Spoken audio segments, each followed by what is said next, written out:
I think now the deindustrialization we've had from being the reserve currency issuer is now a bigger factor than how well New York and the government have done by being dollar and dollar security exporters, to the point where even the military is like, why can't we build enough stuff? And it's like, well, that's what happens when you deindustrialize your industrial base, when you produce 1/10 of the steel that China can do, for example. But it's actually more resilient than people think, because the biggest factor is actually the dollar-denominated debts, the cross-border dollar-denominated debts. And depending on what measure you look at, there's something like 18 trillion in cross-border dollar loans and securities that are mostly not owed to the US. They're owed to all these different entities around the world. Some entity in Brazil will owe dollars to an entity in China, for example, or some entity in Africa will owe dollars to an entity in Europe. There's a game theory where it's hard to be the first to default. It's not like the whole world can just get together and just default on all that and say we're doing a new system now. More like you need a very extreme situation for that to become a real possibility. In general, dollar creditors want their dollars paid back to them, and the dollar debtors, when their bills due, if they're the first to default, they're the one that gets the horrible credit rating and no one wants to lend to them again in the future at any reasonable rate.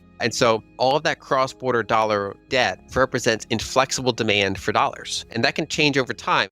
Here's the Moneycomer signal. Macro strategist Lynn Alden made an interesting point.